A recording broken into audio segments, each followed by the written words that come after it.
Now at the end of this video, I have a special gift for you. So if you want to know what that is, keep watching the video. Or just, skip to the end.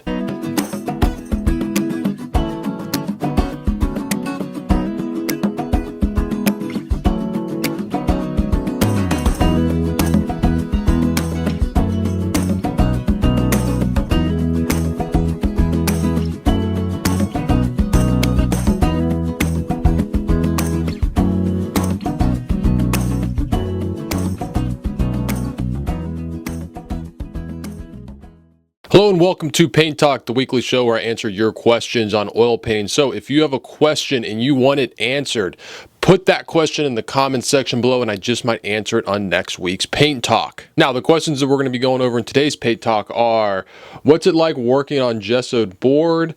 Should you be painting from life?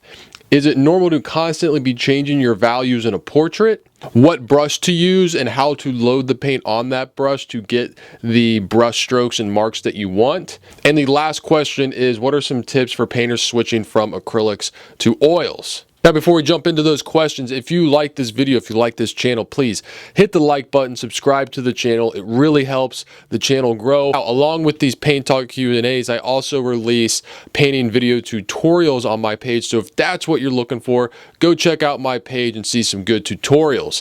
But if you are looking for full, in real time, in-depth, every single stroke painting video tutorials, those are on my Patreon page, which you can find a link to in the description below. Now, when you become a patron, you get access to my private Facebook page where you can post your work. You can comment on others' work. You can share advice. They can give advice to you. It's just a great, positive painting community. And if you want to see what I paint on a daily basis, you can follow me on Instagram at Forza43.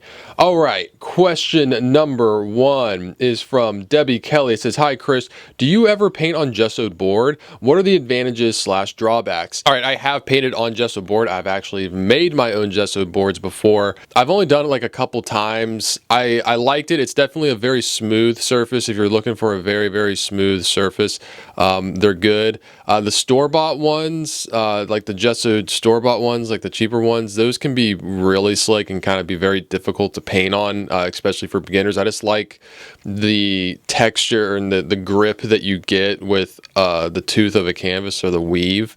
I do like linen, which is a finer weave, but there's still that the small bumps, the small weave that can kind of grab onto the paint, and you lay a mark down and it kind of stays there a little better. Some artists don't like that. Some artists like to be able to really move the paint a lot and like it slippery and all that. I don't suggest that for beginners because I just feel like you're going to get frustrated not being able to control the paint and make it do what you want it to do. If you want to try that, go for it. And I have seen some gessoed boards that do have a texture on it. I don't know how they got that texture on the gessoed board, but there are those out there. If anybody knows of really good gessoed boards, let us know in the comments below. But I've used gessoed boards. I just really prefer canvas or linen to, the slick surface of a gessoed board. But that's just me. All right, question number 2 comes from Myrna Waba. Hope I'm saying that correctly. And the question is, I started drawing since I was a kid, but I got into oil painting almost a year ago, but I've always used a photo as a reference. So I've never even tried painting from real life, and I feel like a fake artist. Is it necessary for an artist to paint from real life? And should I start practicing now, or is it too late? Well, first off, you are not a fake artist. We all can't work from life. What I have to say about this, I actually was talking to a student of mine about this the other day. Yes, painting from life is the best. I recommend painting from life if you can. I don't bring it up a lot or talk about that a lot because I understand, if you're watching a YouTube video learning how to paint, chances are your resources are limited. They were for me. I couldn't, if I wanted to paint portraits and only paint portraits when I actually had a live model, I would be horrible at portraits right now because I would barely get any practice. So yes, it's very good to paint from life. If you can, do it. Painting portraits from life are great. Drawing from life, plein air painting, landscapes. It is the absolute best, but don't get down on yourself if you can't do that. Painting from life is important, but what's more important is practice. and practicing as much as possible. And that means that you have to work from a photograph. Now, when you do work from photographs, I have found that you do better work when you actually take the photograph, whether it's a landscape, whether it's a portrait. With portraits, like when you know the person, when you spent time with that person, even if you are still working from a photograph, you're going to see that photograph differently because you know that person, you know what they look like, you know when a photo looks like them. Because sometimes, you know, a photograph, you look at a photograph, it's like, oh, I know that person. That photograph doesn't really look like them that much, or you know, it looks a little off or something. So you knowing them can help, you know, counteract that. But just spending time with them is going to influence your work even when using a photograph. This also goes for landscapes. When you're actually there and taking in the landscape, you have that memory and that feeling that you can incorporate into your work. And a little tip that you can do is when you are out there, if you're taking a photo, you see a landscape, like, oh, I want to paint that, and you're taking a photo, use your phone and take a video of it. Take a video so you can do verbal notes, so you can look at it and see the difference in your screen and what's really happening. So you can be videoing saying, you know, okay, the mountains have more of a purplish hue than a bluish hue. You know, the ground is a lot lighter than what's going on in the video. You know, this, and just making notes so that you can take that back and have more information to, you know, paint that landscape. So don't think you're a fake artist. Paint from life when you can. If it's really important to you, you know, you can do still lifes, you can set up still lifes. For portraits, do self-portraits. I feel like that's one of the main reasons a lot of artists do self-portraits is they want to practice, but they don't have, you know, someone to sit for them. So they'll just set up a mirror and just look and, you know, do a self-portrait. It's a great way to practice. If you are using people, if you have a, you know, friend or a family member or someone that will sit for you, you know, give them an earbud, you know, set them up. Put a little earbud in their ear and, you know, put an iPad up, let them watch a movie or something just to kind of sit there and be still. And so they're not bored, be a little more enticing for them to want to sit for a few hours while you paint. But do whatever it is that you need to do to get better. All right, next question comes from Rakshit Bhat. Says, I've been painting portraits for quite a while and always get stuck on a point where I keep going back to old parts of the painting to correct my values. Can you suggest me something? Thanks. By the way, I really enjoy the videos on YouTube.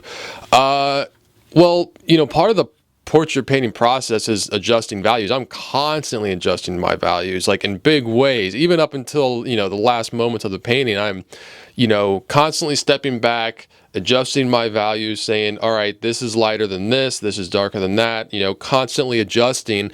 And this is why I always suggest working your painting as a whole and bouncing around and not finishing one area all at one time, because when you work around the painting, any mistake, you're going to catch mistakes quicker, and you're going to catch mistakes while they're still little mistakes and haven't become big mistakes. Like if you paint, you know, the nose of a portrait to completion, but then you realize there's values and colors and this and that are off, it's a big deal because you spend so much time painting. These mistakes have become big mistakes. They're mistakes that were made at the foundation of the painting. So constantly moving around will help you see mistakes sooner when they're small mistakes and haven't become big mistakes. Also, always be stepping back. Take 5, you know, steps back and really see your painting. It's amazing how much difference, you know, your perspective on the painting changes when you step back and you really see everything as a whole. And the more that you do that, the more you're going to catch little mistakes before they become big mistakes. Okay, next question comes from Britta Rasek. It says, hey Chris, I watch all your videos and I'm deeply impressed that you said you are self-taught. Wow, I've seen so many videos from different instructors and I learned a lot. And what makes me really frustrated is that I never know which brush I should use. Above all, I struggle with bristle brushes and can't get enough paint on my brush. I know that sounds silly, but do you have any advice on how to change that besides the advice just take more paint? All right, that's a good question. It is important to have the right brushes for oil painting.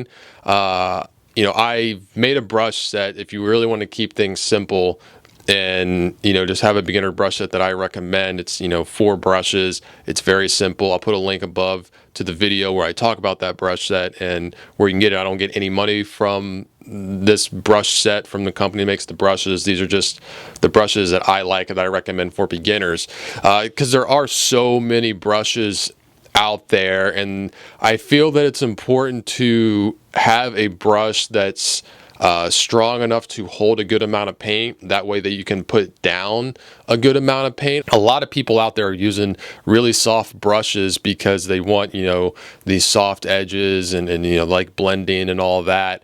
But it makes it really hard to get a good amount of paint onto your brush and lay it down. And now, not knowing what brush to use, this is why my brush set is only 4 brushes. I think you need to really keep it simple. You don't need a lot of brushes. I paint a lot of paintings with just, 3 to 5 brushes max. All you need is these 4 brushes to get started. They're flats. I like using flat brushes because you can turn them and use them in so many different ways and get such a variety of marks with them. And I feel that when people buy a bunch of brushes, they buy 12 different kinds of brushes. They feel like they need to use every brush at some point during a painting. And that is just completely wrong. There's no right or wrong brushes to use. It varies from artist to artist, but I do believe in keeping it simple and only having, if you're just starting out, like if you're really a beginner at oil painting, you don't need more than 4 brushes, unless the size that you paint, the size of canvas that you paint on just varies so differently that you do need, like big, giant, thick, size 16 or whatever brushes. You really don't need that much to get going, and the more variety and choices that you have, the more complicated you're going to make it. So keep it simple. Get some flat brushes. If you want, you can check out my brush set and the link that I showed earlier.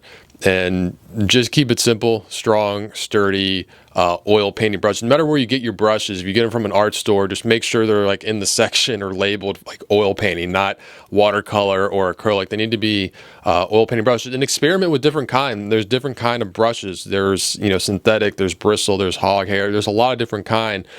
And whenever you go get new brushes, pick up one different one and try it out and see if you like it. And that's kind of how you discover new materials that you like. All right, and the last question is from Jala Kedra. It's a really long question, and I'm not gonna read the entire thing, but in short, they're wanting some tips on people transferring from acrylic painting to oil painting.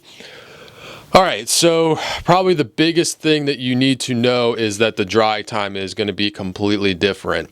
The oil paints are going to stay wet on the canvas, and you need to use that to your advantage. I always try to think of oil painting as either moving the paint or applying the paint. At the beginning of the painting, I'm using my paint thinner and the paint's relatively thin, and I'm pushing the paint around. I'm blocking stuff in, figuring out where it's going to be, getting kind of general color, general value. Nothing's finalized. I don't plan on anything that I'm putting down to, be seen by the end of the painting. It might be, but I'm not really planning on it. I'm moving the paint. And as the painting goes on, my paint gets a little thicker. My brush work and the strokes that I put on my painting tend to be a little, more concrete, more finalized. And by the end, I'm applying the paint. I'm putting down paint and I'm leaving it. I'm not fussing with it. I'm not blending with it. I'm making a mark, and I'm like, I want that mark right there like that. I'm gonna put another mark next to it, another here, another there, another there. And also notice what I'm doing with my hand right now while I'm miming painting. I'm not doing this, I'm not doing this. I'm doing this, because your brush work is another tool that you can use to translate what you want. And sometimes you have to pull your brush up. Sometimes you have to go sides, the other side, down, whatever, spin it. I'm always changing and then, change the way you hold your brush. If you're holding your brush like a pencil, you're going to end up using it like a pencil. I hold my brush kind of like a conductor of a symphony holds their wand. And I'm also, arm is extended. That way I'm just naturally going to be a foot or two away from the canvas, so I'm never getting too close to it that I'm losing perspective on it. I'm keeping it far away. I'm seeing the big shapes. I'm not afraid to change the direction of my stroke to make it as if I'm wrapping the paint around my subject. That's how I like to think about it, is almost as if the paint is like paper mache, wet paper mache, and I'm wrapping the paint around it. So if I'm painting, a slope of a hill, I want to get, that direction. If the other slope is sloping in down towards that hill, I want to get that. And that movement will help just translate the form of whatever it is that you're painting. Now with oils, be willing to work wet into wet paint. You put paint down and then you can put more paint into it to manipulate that paint. Whereas I feel like with acrylic, a lot of it is layering. You put down this layer, it dries. You put on another layer, it dries. You put on another layer, it dries. With oils, it's more of making all these changes and these mixtures a lot happen on the canvas. So a lot of times if I need to adjust a color, I'm going to adjust that on the painting with the wet paint. Like if I have a tree and that tree is too dark, I'm going to mix up a lighter version and work it into that and kind of blend it into that darker paint on the canvas to lighten it up, opposed to just putting a whole brand new layer of paint over top of dried paint and never seeing that dark paint. I'm just going to manipulate that dark paint into a lighter value. Also with oil paint, don't be afraid to put out a lot of paint. Don't be afraid of using thick paint. I feel like a lot of beginners don't put out enough paint on their palette. They are timid of putting a lot of paint onto their canvas. Like I said earlier, once you put the paint on the canvas, it's not finalized. You can move it, you can push it around, you can thin it, you can thicken it.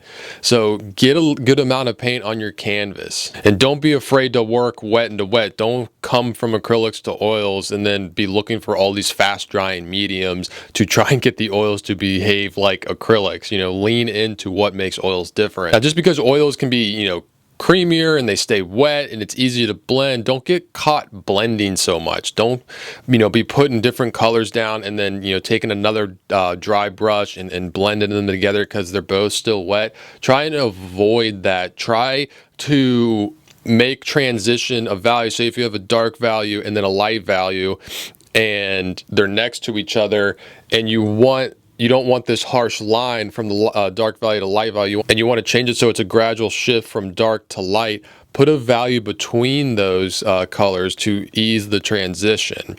And do that throughout the painting. And if you want, at the end, you can go and soften edges. You can kind of run your brush down where values meet and soften edges.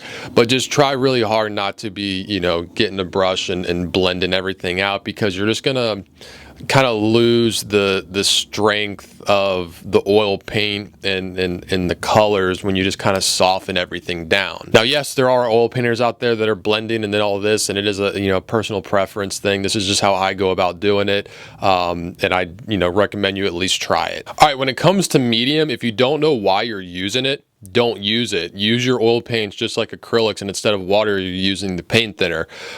Too much, I find people feel that they just have to use medium, and they don't. For a lot of my paintings, like especially a lot of my plein air paintings, I don't use any medium at all. I'm just using paint thinner and paint.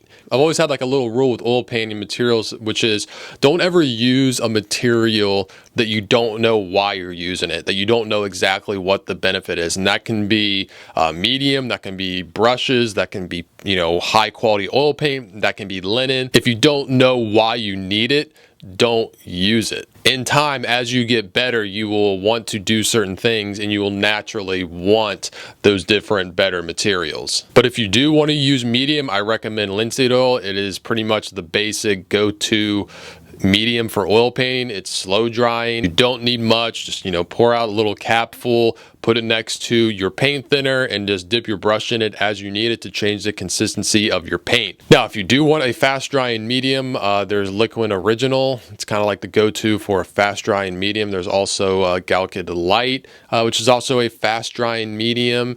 And these mediums won't exactly, get your paint to, touch dry within a painting session. I mean, sometimes it can, but a lot of times it's just going to tack your painting up. That's another thing to be aware of, is if you're just really struggling handling the paint because it's wet and you just got a lot of paint on there, just let it set for a day. You know, don't work on it for a day, come back the next day, and the paint won't be dry, but it'll be tacked up enough that it'll be a lot easier to paint over top of it and do what you want to do. All right, and one last thing with oil paint, which is one of the cool things about oil paint, is you can wipe it off. You know, don't ever think that you've just completely messed up enough that you have to really throw away your canvas. I mean, if you're towards the end of the paint and you got all this paint and some of it's dry and this and that, yeah, just go get another canvas. But you know, if you're working on it, you can wipe it off. Get some paint thinner on a paper towel. You can wipe it off. You can redo that section. That's the cool thing about oil paint that you can't really do with acrylic, is that you can scrape off paint. You know, oil painting is just as much of a additive process as it is a subtractive process. So always be looking at ways that you can remove paint when you need to. You know, if you're working in an area and you're trying to, you know, get like a cloud highlight really bright and there's some darker paint underneath it and it's wet and keeps mixing in, just wipe it off, or take a palette knife, scrape off what you can, get a paper towel, wipe off what you can, and, you know, start that section over. It's a great, you know, little safety net to have while you're painting. All right, that's it for the video. Now it's time for your special gift, and your special gift is access to one of my Patreon videos, and not just one of my Patreon videos, but it is my shortcut to color mixing guide. Now in this quick 10-minute video, I'm going to show you how to mix any single color from the primaries in white. It's going to give you a very strong foundation of color mixing. I'm also going to tell you what colors I like to add to my palette that I call shortcut colors. These are colors that help me get to certain types of colors a lot quicker. So if this shortcut to color mixing guide sounds like something you could benefit from, check it out in the link below. Again, if you like this video, please hit the like button and subscribe to the channel. If you're looking for full painting video tutorials, those are on my Patreon page, which can be found in the description below. If you want to see what I'm painting on a daily basis, you can follow me on Instagram at Forza43. If you have questions that you want answered on oil painting, put them in the comment section and I just might answer them on next week's Paint Talk. I'm Chris Fornatero here telling you to go get painting. Whoa, you're still here. You made it to the end of the video. That must mean you really like it. In that case, you should hit the subscribe button. You'd also probably like this video too. And this video. Please pick one. All right, this is getting awkward.